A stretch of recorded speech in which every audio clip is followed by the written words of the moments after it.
Hello everyone, welcome back to the Addicted Bookworm. Alright, I hope all of you had a great weekend. My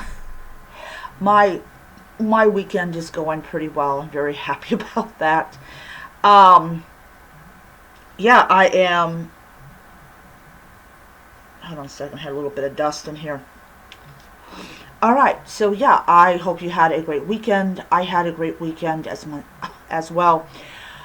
I'm going to tell you, I cannot wait until spring gets here. I know it's next month, but I cannot wait till spring gets here. This winter weather has been absolute insanity. And if you hear any noise in the background, my brother is asleep watching a program about space. He does that all the time for some really unknown reason. Alright, so this is a review of James Patterson's Jack and Jill. This is, I believe, the third book in the Alex Cross series. I already have Cat and Mouse, which is number 4, and I will be waiting quite some time to read that. I want to get all of my the books I have on my Kobo that I'm currently reading read, and then I'm going to go back to like reading like one book and then doing the review and then putting it away and then get another book. So Jack and Jill by James Patterson has our first couple killers. So basically you have these two people, a man and a woman, who go by the name of Jack and Jill, and they have decided to go after people that they believe are responsible for society's ills. And they kill several high-profile targets, but their ultimate target is the President of the United States. He used to be a used car dealer, and people really kind of, I don't think they really have like an opinion about him, but Jack and Jill actually has an opinion about him, and it's not a very good opinion. The only, and I know some people consider this to be like an endearing thing for Alex's, I think grandmother, that she has this very kind of narrow view about the color of color of the victim's skin, even though they're the same skin color, dead. And her view is basically that that you should be focused on, the black kids that are being murdered by this psycho at this school, and that, to hell with, the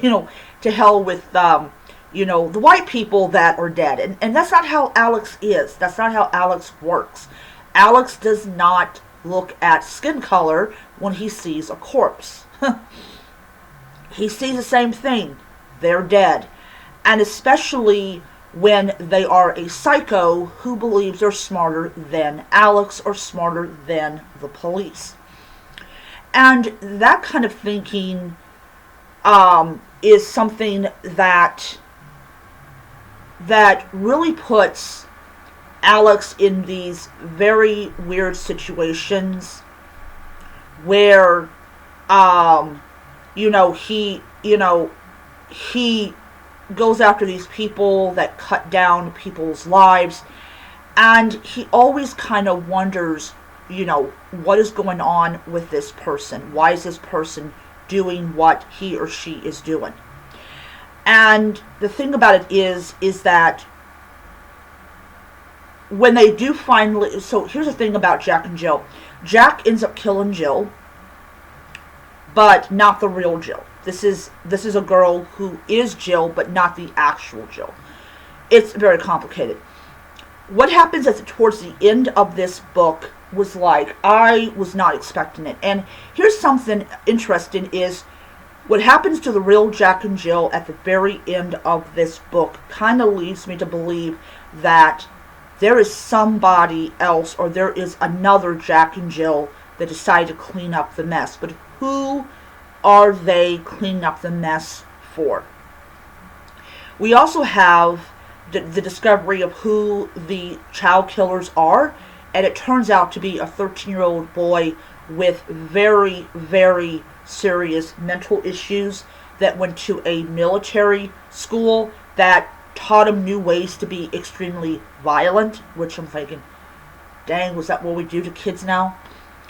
I really, let me rephrase that. Let me stop there and say, this kid was jealous of the attention that Jack and Jill was getting.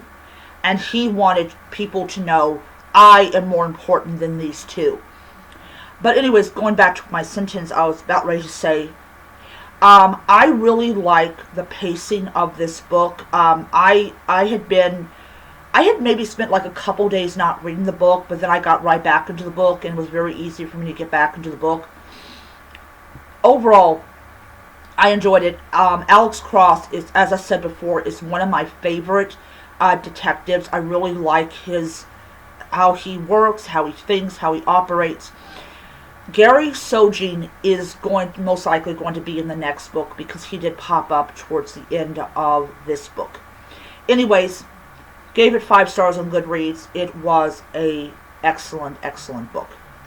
Alright, that is my review of Jack and Jill by James Patterson. I hope that you enjoyed it. And, look forward to reading the next book. I'll see you guys next time. Bye.